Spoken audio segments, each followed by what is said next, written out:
Recording? Yes, There we recording go. started. Oh. Well, hello everyone, and welcome to this webinar regarding sort of recruitment and the expectations around recruitment. Hopefully, so going to be a part of the series of webinars that are being hosted to support you in your journey through apprenticeships, and hopefully give you some insight into how to get more out of the apprenticeships, more out of apprentices, and really just start to sort of help your businesses from the inside. So it's going to be hosted by me. I'm Rebecca Farmer. I'm going to talk about that a little bit later, to kind of keep you let you know a little bit more about me. But first, I'm actually going to hand over to Sarah to talk you through the OxLEP process and why we're doing this today. Thank you, Rebecca. As Rebecca said, welcome everyone to the first of our series of webinars. These webinars, as Rebecca said, are intended to support Oxfordshire employers with the apprenticeship journey, with a particular focus on supporting apprentices in your employment to achieving successful completions of their training and assessment. So I'm Sarah Marlowe from the OxLEP Skills Hub, dedicating to fostering Oxfordshire's economic growth and supporting apprenticeships.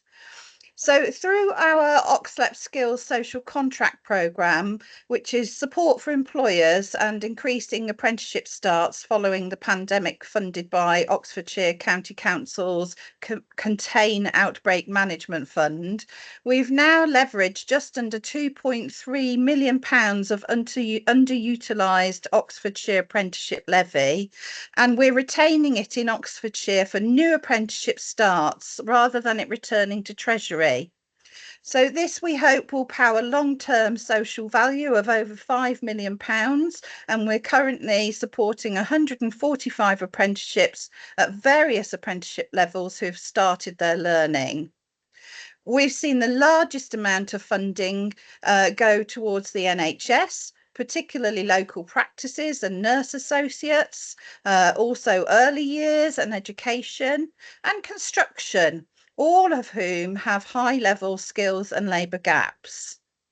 With continuous take-up and repeat pledging from local and national levy-paying businesses to Oxfordshire's SME charities and local enterprises, we hope that the value will be able to continue.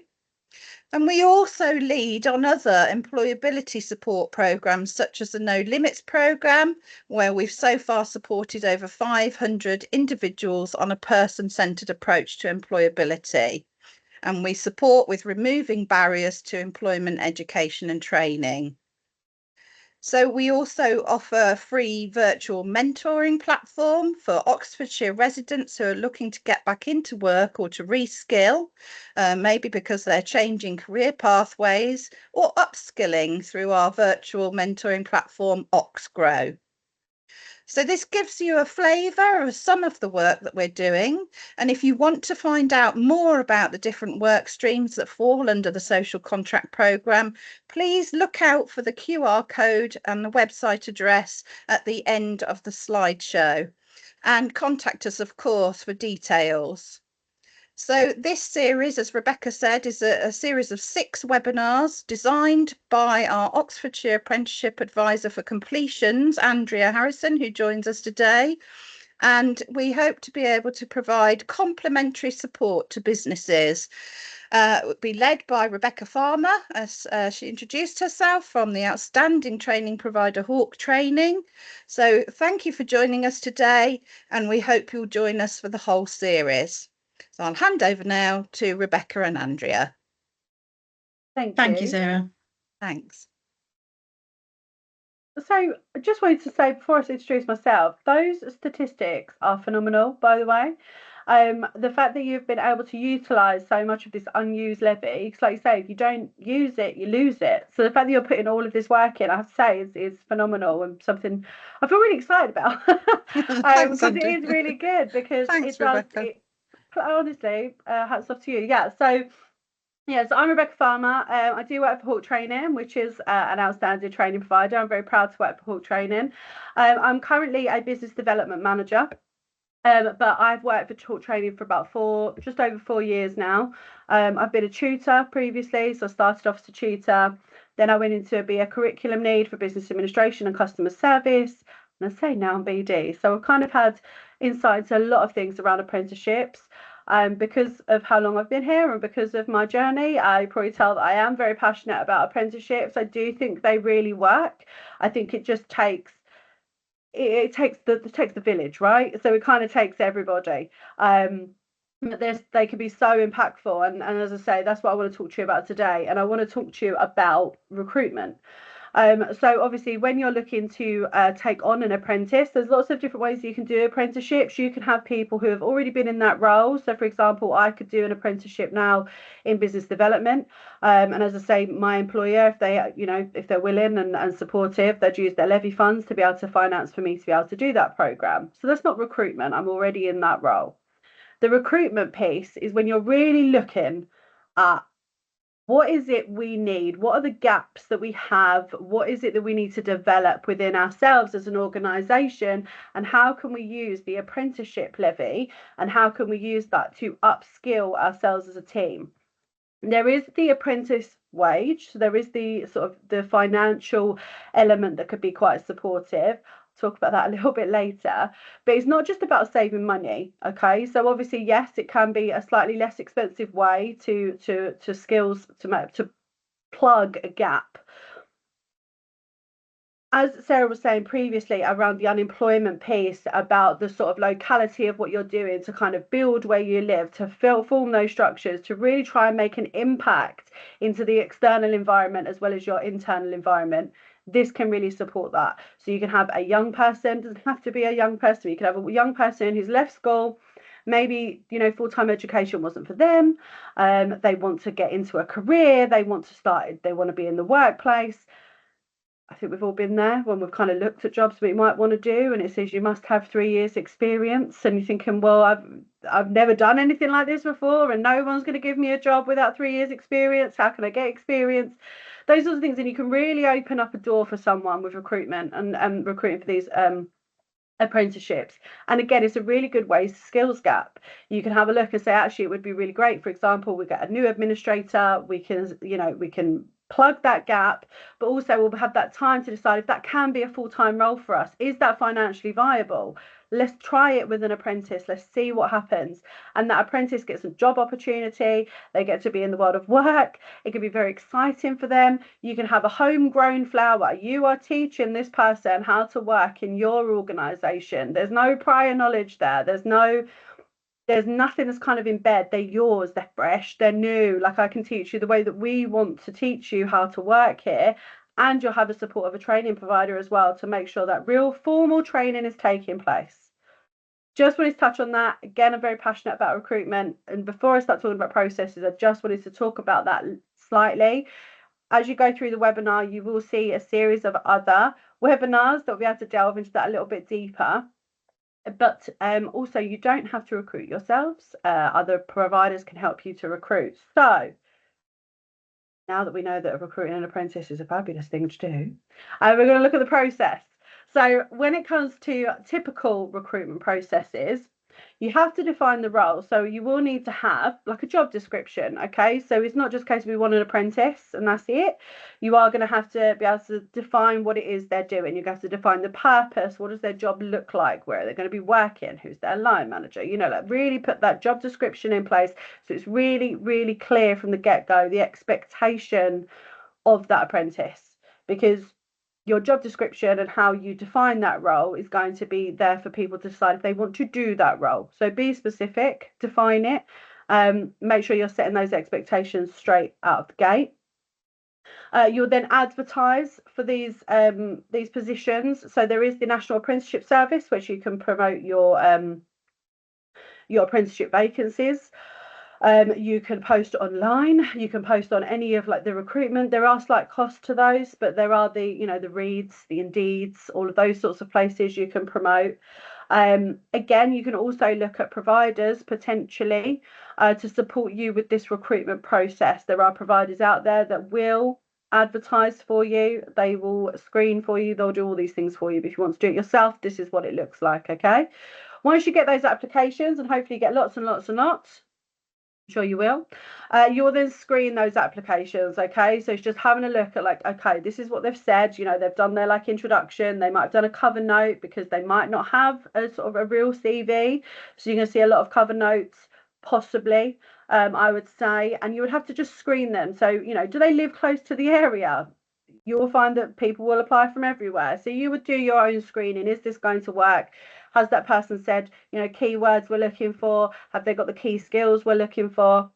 I'm sure most of you have done recruitment before, you know how to screen, but you will have to screen for your apprentices as well. They would then do their initial assessment and testing. So again, you want to speak to your provider about this, okay? Because there are certain initial assessments that will need to pass to be able to be eligible to do their apprenticeship. So, you know, like their English and maths diagnostics, are they going to get at least a level 1 for their level 2 program, for their level 3 program, etc., etc. So you just want to make sure it's right for them. You want to make sure the apprenticeship is going to be right for them, and also put that support in place as well if they need. So they don't have to have GCSEs, okay, to do an apprenticeship, because they'll do their functional skills, for example. But if someone's doing a level 3 business administrator and they're getting entry 3 or entry 2 in their maths or English, to give you a flavour, it's entry 1, entry 2, entry 3, level 1, level 2.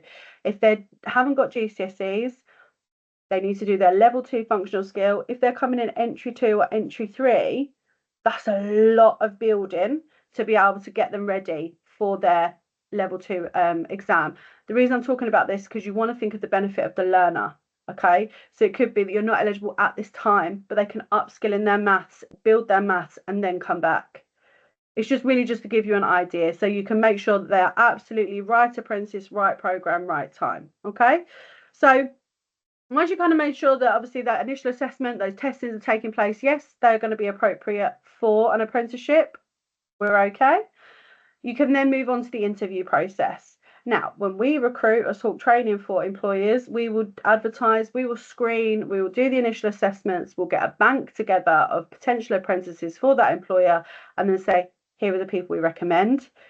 You would then select the apprentice that is right for you. Hopefully there's one, maybe there's none. That's okay. It is your process, it's your position. You are in charge and you're in control of who you give that job to. Does that make sense to everyone? So there are the processes there, and it's all to make sure that, as I say, once you find that person that you like, you absolutely know 100% they can do the apprenticeship because the initial assessments have taken place.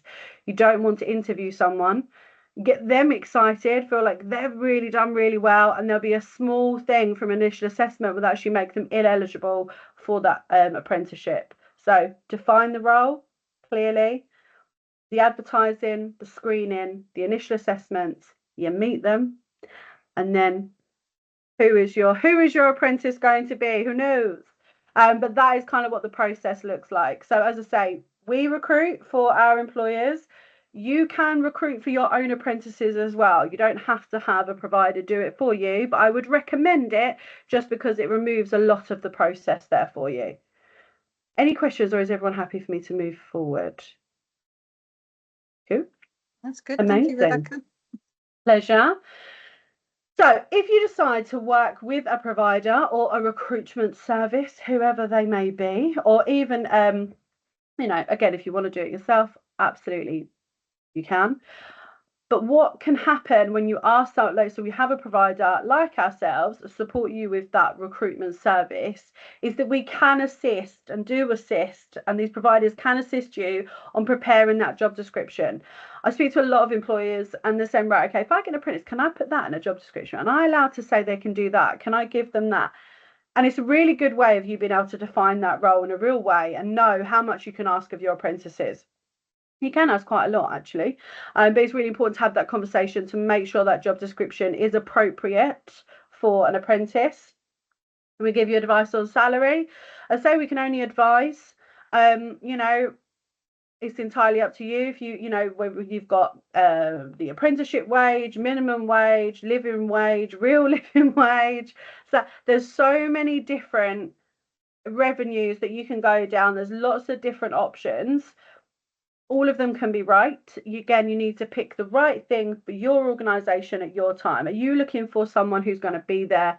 You want them there for years? Are you looking for a homegrown flower? Is this the kind of just gauge to see if this is right? Is this something you're going to have all the time? Are you going to have more than one? All of these things can impact on that salary piece. Where is your organization? What's the, the sort of environment like outside? Like, what are we looking at here? I have an organization who's central London. They want someone who's central London. So we had a conversation, quite an honest conversation, about salary expectations. If they want someone who lives in central to work there, we had to have a conversation about salary. And Sarah, I can see your hand is up. Thank you, Rebecca. Yeah, just building on what you're saying, because we're Oxfordshire, we're supporting Oxfordshire employers, and that means that they are employing Oxfordshire residents. And probably most people know that Oxfordshire is one of the most expensive places to live in the country. Our house prices are in keeping with London or higher. So indeed, we recommend at OxLEP that employers try to use the Oxfordshire living wage if they can, and if people are interested in that, then please do get in touch with us and we can provide more information on that. Thank you so much. And yeah, I mean, again, I'm going to move on, and it's not to say, again, you might, pay them like it's not that, but sometimes if there's a certain, when we're talking about job descriptions, when we look at filling these roles, and some of these apprenticeship roles really can be very critical and important to the organisation, it's really helpful so that apprentices idea of the job, idea of the role, the responsibility of that role sometimes does reflect in salary. So as I say, we can have these conversations and support you with those who make the right choices for your organisation, and hopefully get the right fit of apprentice. Again, confirm the apprenticeship requirements. All of these, as I say, sometimes they change, and watch this space with changes that may happen. We will keep you updated on these. You can speak to the provider that you're working with. Your selected training provider can support you when it comes to confirming apprenticeship requirements. Okay, so whoever you end up working with, they will know that. Again, we can screen your candidates for you. We have a recruitment lead who's brilliant. And as I say, just making sure it's the right apprentice, right time. Check the eligibility of that apprentice as well, just to make sure, again, that obviously like they can do it. They can do it. There's the right time for them. So please interview this person. That's kind of what we're looking at here. We'll send you over the candidate profiles. We'll arrange the interviews for you to do. We ask feedback on all candidates, and then we will provide that feedback after the interview as well. So any feedback you have, our recruitment lead will actually share that feedback with those interviewees. So really, as I said to you before, the process before is the process. You would have to do that if you was to do that yourself. And this kind of gives you an idea of how other providers and other people are there to support you to make sure that you can recruit in the right way. Any questions at the moment? No? Perfect. Good. So there's something called a candidate profile. I like candidate profiles. We use candidate profiles when it comes to recruitment. The reason that we're talking about candidate profiles is because CVs aren't always the right fit for an apprenticeship vacancy. So a CV is very nice. So a CV, obviously I have one. I'm sure most people on this call have one. We state, what we've done in the past, our education, our previous work experience. We give a personal overview of us, all of those sorts of things. If you think of like a 16 to 19-year-old come out of school, they might have gone to college, but they're thinking about getting into the workplace, or someone who went to college, didn't enjoy it, don't want to do full-time education anymore. Sometimes their CV isn't going to make them sing. Okay, and they absolutely can sing. They have got an amazing set of pipes. They just can't share that with you via a CV. This is why we use candidate profiles. We kind of get a feel of what you want as an employer, and then a feel of that apprentice. Each apprenticeship can be different, and people want different types of people in different roles, and I think that's fair. So if it's a people-facing role, if they're going to be dealing with clients, patients, customers, external, organizations, you're going to want a people person, right? there might not be something in a CV with previous job experience that shows that they're people, but we can ask them.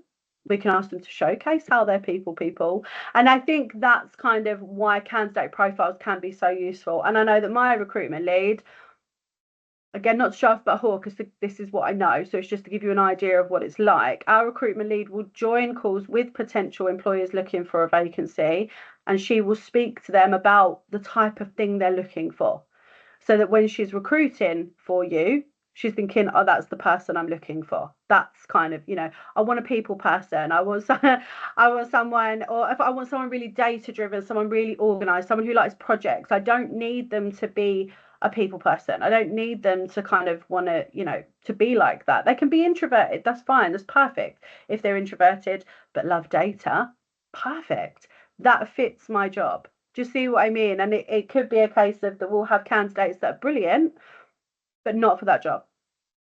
So we'll keep hold of them and go, actually, this has come through and this looks like it could be you. So it's just making sure that candidates get a fair chance, okay, without having the experience, and the employers can get a real idea about what that person's personality and abilities are. You wouldn't know me if you read my CV. I seem really, I don't know. I wouldn't say I seem really professional, because I am professional, but you might read a CV and you don't get that person, you don't know that person, you don't get a feel for them. This is why we do candidate profiles, okay? I know it seems a bit, there might be those of you out there going, no, I love CVs, and it's perfect. We can still ask for them. They still absolutely can submit a CV, but putting a little bit of personality on it, taking a risk, going on that journey for your apprentice should and will pay off. Okay, so that sort of gives you an idea of candidate profiles and how to navigate. How am I going to hire a 17-year-old? Like when I was managing, it'd be like, how can I employ? I don't know what to look for. And it was more to do with, as I say, that sort of feel for a person's abilities. They might have had the opportunity to showcase it, but they are fantastic in these areas. That is what we are looking for. Any questions on candidate profiles? No? Oh, good. Lovely. So the roles and responsibilities, okay, so we're going to talk about, like, the apprenticeship sort of job description, okay, and also around just to make sure that everything is really clear from the get-go, to make sure that, I say, we're defining everything, we know what to expect. I'm not the best person, like in normal everyday life, with that definition of everything I'm going to do and the definition of everything I have planned. But at work, I have, just make sure that I know what's happening. I can plan. It's almost like bussying into the future, defining roles and responsibilities, because you're kind of getting everything ready before you even start. So clear role and responsibilities defined by the employer. So what we want, and what you want for a recruit when you're recruiting an apprentice, again, is that, what do you want them to do? Tell us what you want, and tell the apprentice, what do you want them to do? What is the requirement of this role? Like any job. We like to know a little bit more about the interview process. We try to be really transparent with apprentices when they're joining around the expectation. You are going to have to do initial assessments. We are going to be testing that for you. You do need to come out. You do need to be eligible before you can move forward to the next stage. So the interview stage process is really helpful if that is defined. So what does it look like? Are they going to get interviewed more than once, do you think? Is it going to be via Teams, over the phone, face to face? All of these things are really helpful, because again, we'll understand, we'll be able to talk the apprentice through that. And also, if you're doing your own recruitment, for example, you want to be really clear about what that expectation is going to be, rather than you say, if you're going to have 2 interviews, which is reasonable, but you're going to have someone who's going to be put off by 2, rather than be put off now. And it's just, again, it's that clear definition. It's making sure that right apprentice, right role, right time. The qualifications you expect them to have, okay, you can ask them to have, you can, as I say, the qualifications, you're the employer, you get to decide what those requirements are. As I say, you can request for the GCSEs grade C and above, and ask those data apprentices must have that. That's absolutely fine. Again, you are the employer. It's for you to decide. I have had some people recruit apprentices and they've asked for A levels and degrees and things like that as well. You can ask whatever you like. I would recommend talking to your training provider. Again, just to really get an idea of what you can ask for anything. But I have had some conversations with employers where I said, look, I really do think you might need to slightly bring it down. So maybe not a degree. We can ask for the GCSE. You could potentially ask for an A level. But again, it's really giving that apprenticeship a chance. An apprenticeship is there to train and support and build new skills, new knowledge, skills, and behaviours. If you're recruiting an apprentice, give that apprenticeship a chance. Okay, they can have GCSEs and no other knowledge, and I'm telling you, they will be fantastic if they're the right apprentice. What development opportunities will there be in the role? Again, be transparent. There isn't any.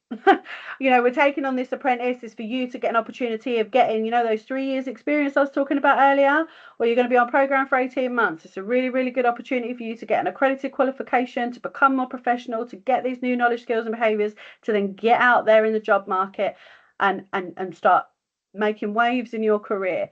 To not have, if there's maybe not the next step, that's fine. That is absolutely fine. But it may be worth having a look at what those development opportunities could look like as well. If you haven't had an apprentice before, again, I can only recommend that you do, because once you have one and you go on this journey, you will see how amazing they are and how productive it can make your organisation. But yeah, is there development opportunities there? Can the apprentice become passionate about a real career, long-term career in your organisation? And share that if it's there.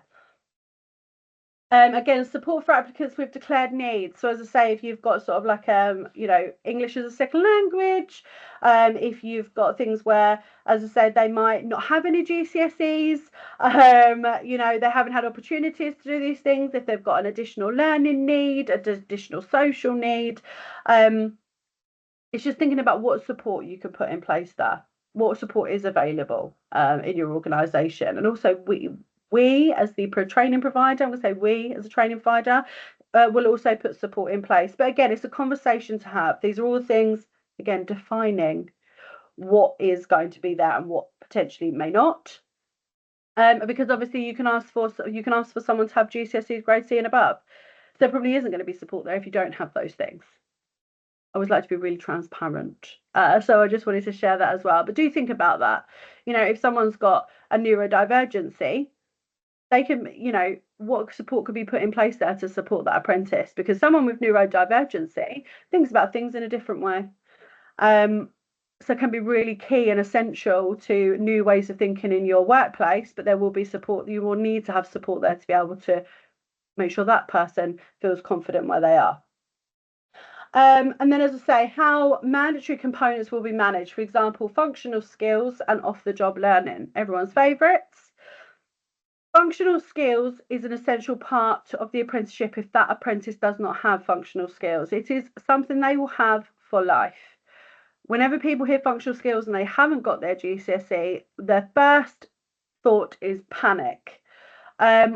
I am a big fan of people doing these apprenticeships to get these functional skills for the rest of their lives. Okay, you'll find they probably had a terrible time at secondary school. They weren't very well suited to a full-time education method, the delivery method they use, or their teacher, or anything like that. They will need to complete functional skills if they don't have it before. Do you have the facilities to allow them to be able to get that done? Because they don't get any additional time on their program. They do it whilst they're on program with no additional time. It's a very relevant question to ask as the employer. And again, that off-the-job learning. Apprentices must have 6 hours off-the-job learning a week. As the employer, you must make sure that is fulfilled. So again, another question to ask to make sure that you are ready for that apprentice. Yes, Sarah. Just a question around the endpoint assessment and the functional skills. So I believe with our apprentice, our functional skills weren't quite complete, which then delayed our endpoint assessment. Is it right that they have to have completed the functional skills before they go through Gateway? Yeah, that is true. That is accurate. So yeah, so if an apprentice is doing their, so flying through their apprenticeship, they're ready for their endpoint assessment, but they still haven't been able to fulfil that pass of their maths or their English, they cannot go through endpoint assessment. It is something that is going to prevent them. So again, if you have got an apprentice who requires functional skills, happens all the time. Front load functional skills. It's yes, have your planning meeting. Yes, be inspired for your apprenticeship. Yes, we will give you a induction in the workplace. You can start to get thrilled and excited about the future. But we're going to talk about maths. And we're going to start to prepare you for maths. You've got all your diagnostics, you've got all your initial assessments. We can see where the gaps are. We can see what you do pick up and what maybe you need more help with. Mine would be area, shape, and space every single time because it just flies out of my head. So I would need to have a recap of that to make it in there so I can then sit the exam. Functional skills, try and get it done first because it will delay you if they don't get it towards the end. So Thank yeah, you. I think that's all to say on that one. So hopefully we're all getting excited about recruitment. Sort of sitting there thinking, who could I use? What sort of apprentice could I have? Thinking about maybe again, you know, an administrator. I'd love an administrator to work with me. I keep trying to convince my manager to give me a business administration apprentice.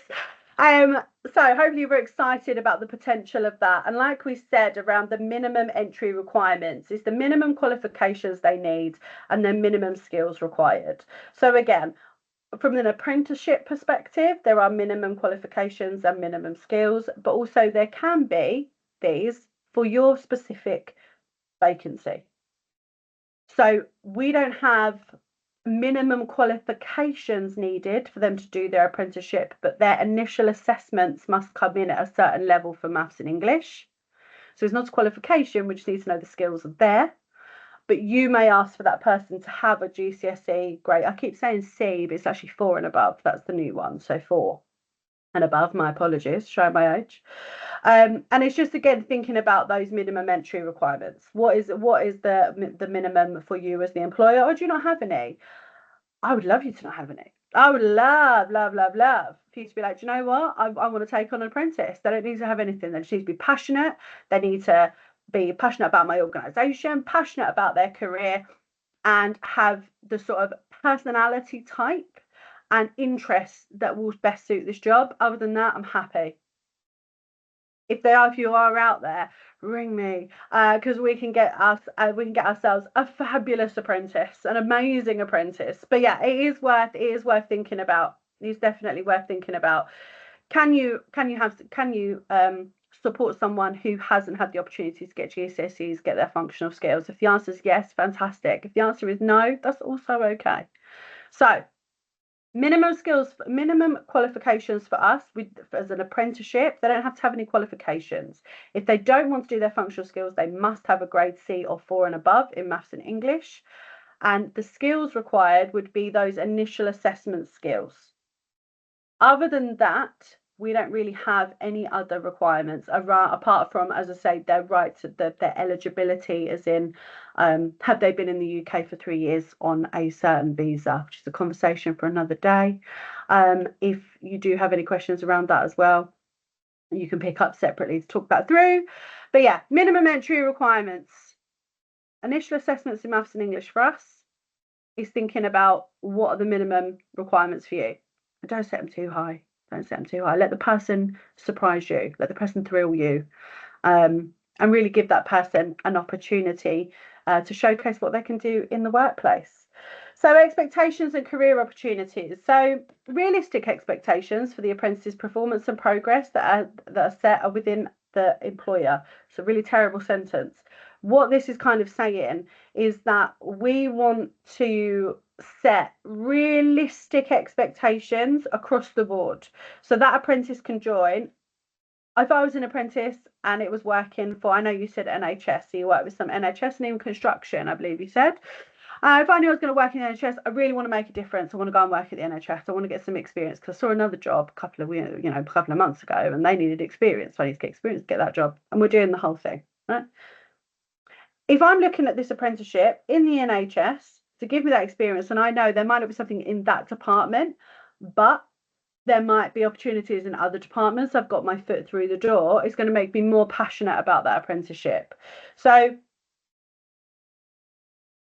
I'm already passionate. I'm intrigued. I'm interested. We also need to make sure that that apprentice is meeting the expectations of that employer for that to be a reality. So when we go back to setting the job description, the role requirements, what does that apprentice need to do to showcase they are doing a good job? This is so that you are protected later on. So when you have an apprentice who maybe could have a little dip, that's okay. Let's look at what, let's look at your job description. Let's do a one-to-one. Let's have a look at what you're not, why is it falling down? What aren't you meeting? What do you need more support with? Or I know, Flossie, that you want to be here full time. I want you to be here full time, but as you know, we need to make sure that you're doing X, Y, Z, and maybe a little bit of ABC as well. Is to really allow for that apprentice to do a good job, and then meeting your expectations as well, so doors could potentially be open for them. And then you'll also have reasons as to why maybe it's not, which is great. Bad but constructive feedback can be some of the best feedback you'll ever have. The constructive feedback I've received over my career, as much as it pains me, has been the most productive feedback I've ever had. And then discussing the potential future options and opportunities is crucial. Now, it might not be with yourselves. You might not have something in your department, in your organisation, but you can give them advice. We've all been working. I've been working a while. Even if I don't have something, say if I had an apprentice in Hawke and there wasn't anything available for them now, I could say, yeah, I know, well, maybe not here, but actually, what about this provider, or looking down this road, talk about IFA, talk about the NA doing it. All of these things, it's really critical that you're kind of talking about those future opportunities with that apprentice. You're not going to get them another job, but they are looking to you as experienced mentors in the industries you are in to get advice on how to move forward. Andrea, sorry, I see your hands up. No, that's okay. Sorry. I was just thinking back around the defining the role and putting the job description together as well. So a lot of the employers that I'm working with, or we're working with at OxLEP, are either potentially micro or SME businesses that might not have a recruitment department or someone dedicated to put job descriptions together. So it was really just a question around the apprenticeship standards, of which there are hundreds and hundreds, as we know. Would you advocate for a potential employer or a potential employer of an apprentice to use those assessment plans to actually start to form basis of a job description? Yeah, I know sometimes you can look at and think, I want a business admin apprentice. When in reality, you might want a content creator when you start to look at the apprenticeship standards. So would you perhaps look to use those in a job description so that you know that, one, it's matching your needs, but also the job description really aligns to the apprenticeship standards and the apprentice knows what is going to be expected of them? Oh, do you know, Andrew, that's perfect. Yes. So the reason is, thank you, because it's really, really important, really important. So yeah, wicked. Well, thank you, Andrea. So like Andrea said, you could be looking for a business. You go, do you know what? I want an administrator. Okay. Do you? And it's really important. Knowledge is power. To be that employer, obviously you've got your training provider that will support you, and we can go through what different qualifications entail. But to use iFate, so to use that website, to have a look at the assessment plan, to have a look at the knowledge, skills and behaviours that are going to be in that programme. One, helps you to write a job description if that's what you're looking to do, because it will give you it'll give you the knowledge, for example, they'll gain, it gives you the skills they need and the behaviours they need, and it lines it out. It's quite long, but absolutely have a look. So yes, it's supportive to help you to write a job description, so you can ask what you require, what that apprentice will be required to do to fulfill that qualification. But the reason, Andrea, like you said, I think that is really beneficial for employers to have a look at these qualifications, just go through every single one, is that you keep saying, right apprentice, right apprenticeship, right time. You want to make sure that the role that you are recruiting for is not only suitable for that apprentice, but is absolutely suitable for your organisation, your skills gaps, because that is what we're looking to plug. So we're looking to plug skills gaps in your organisation.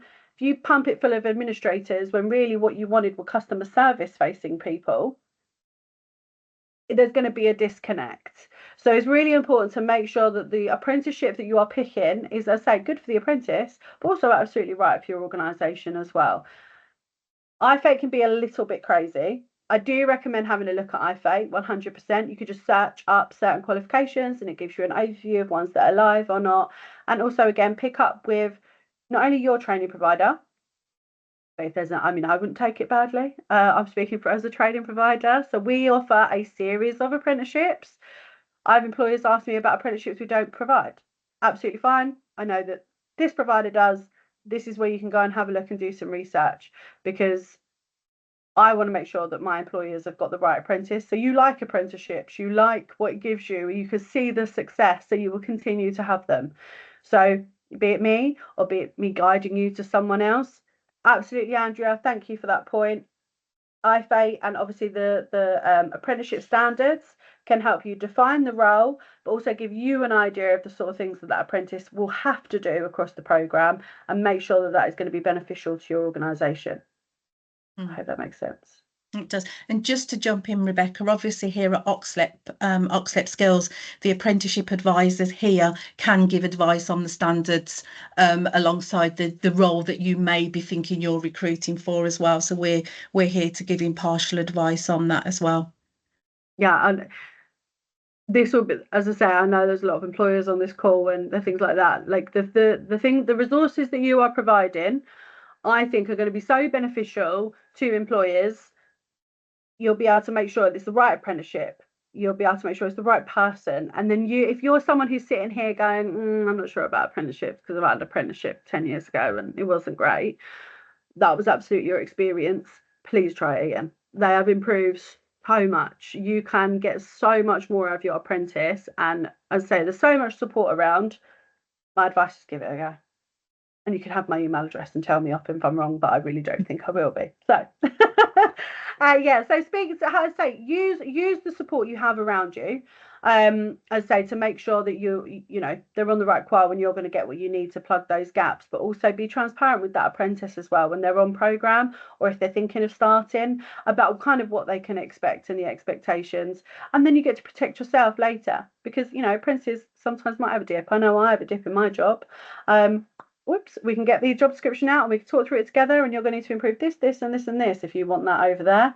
And that's absolutely fair. So, yeah, expectations and career opportunities.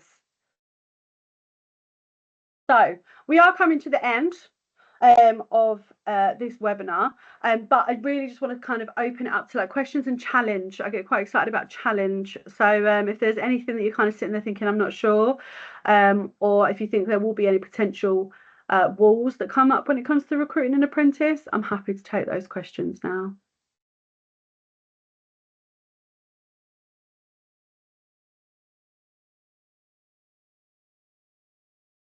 I might ask myself a challenging question, just because where I work with employers a lot, I would probably say around it's a long process. It's a long process. They have to do their apprenticeship at the same time. What if I was to just get myself someone who would be like an administrative assistant and just absolutely bypass the apprenticeship side of things? And again, relevant. It depends what's best for your organisation. The only thing I would say is that sometimes if you've got an administrative assistant, as successful as they can be, an apprenticeship has this underlying push to get them to do more.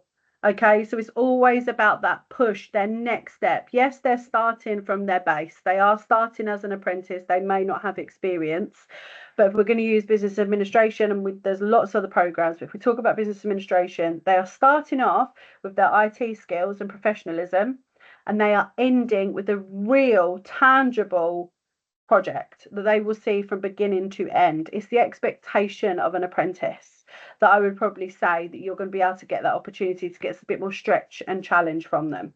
Okay, you're giving someone an opportunity.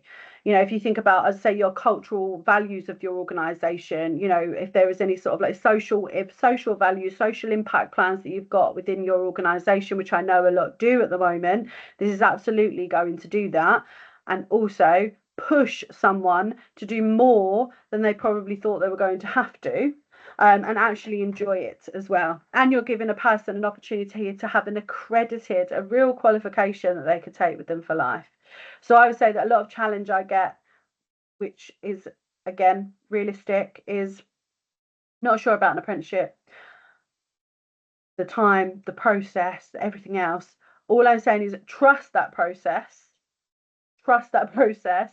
You will get, it is absolutely worth it. It is absolutely worth it. Yeah, I think that's engaging with that process. Challenge, I'd say.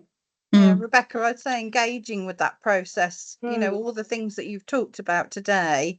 If you don't understand all of those things, then it will become a challenge and time will be taken up trying to sort out things that you haven't done in time, etc. So I know we've learned from experience, it's well worth understanding, you know, the standard that the young person or that the person is taking part in, understanding, like you've said, building in the kind of skills and behaviours into the job description as well, so that all of you know what's expected and when, so it doesn't catch up with you, and then I think it's not too much of a challenge. Well, this is it, and this is what I say. It always sounds like because this is what I mean when I'm speaking to employers. There's always that sort of that's the challenge that I get. But actually, what happens is that if you can have someone support you with that recruitment piece, like you're saying, you've got someone ready and waiting to go at OxLEP to talk through the different programs. So this is what it looks like, and kind of take that process from you and say, look, tell me what you need, tell me what skill gaps you got. Let's plug those gaps. Let's get you an apprentice. Let's get people excited about this. You won't even have to screen them. We're going to screen them for you. Just tell us what you want. We'll screen, we'll talk to people, we'll find someone that's a good fit, and we'll just send them to you. And then you can meet them and decide which one or more or none that you want to take on. The second you start getting into it, the process, and even when I go through the slides, it looks very, very heavy. So there may be some of you sitting here going, oh, I don't know. Believe me, a lot of the process is taken out for you if you have someone to support you with it. And then once they're on, they are absolutely, because it's an apprenticeship, they know it's an apprenticeship. They know they've got their opportunity now to showcase what they can do. The process is very, very smooth. But it's just, as I said, I know that if I was going to ask a question on challenge, because I do love challenging questions, that would be the thing that I asked. So trust the process.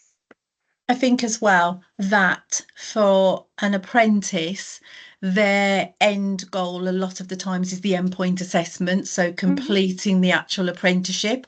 Whereas I think for an employer, it's looking at what is their return on investment. So hopefully that return on investment is to have a fully completed apprentice who is no longer an apprentice but is fully trained up in their skills, their way of behaving, their workforce, and then bringing on maybe another apprentice.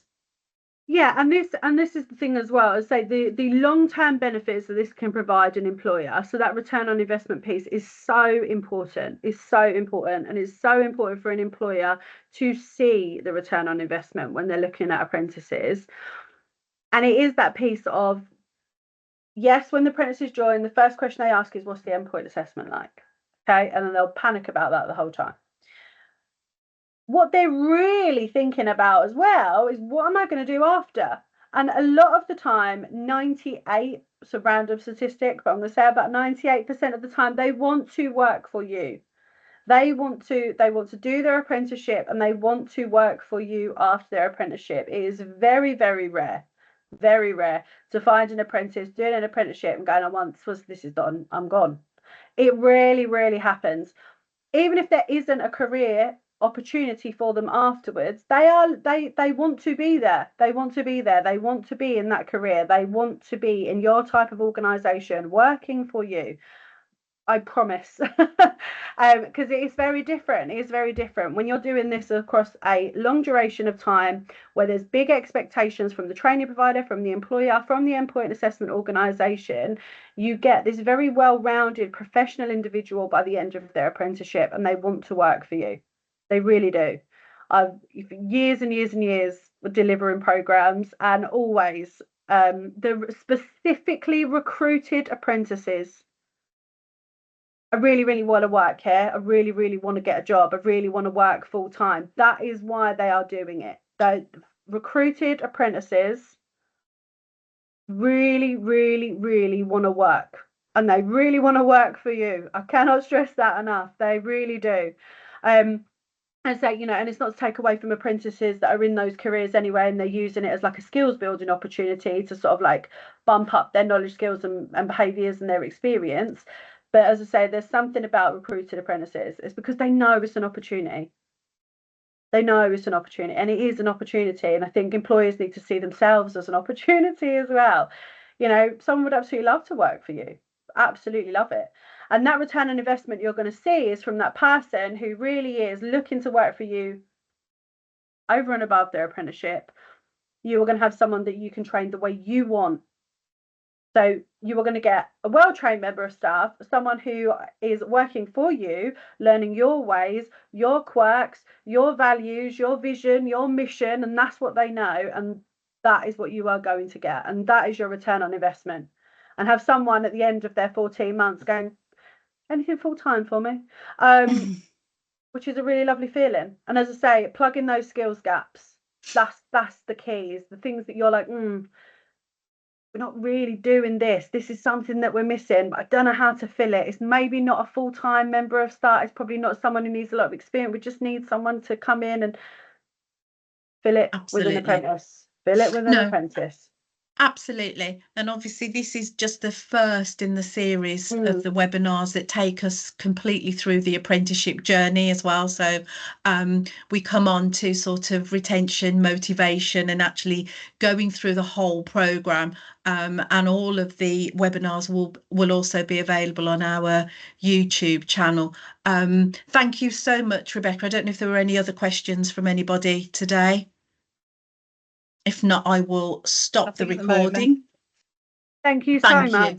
I hope that there was something you get to take away from today. Thank you so much. That's perfect. And I will just stop the recording. Just stop that there.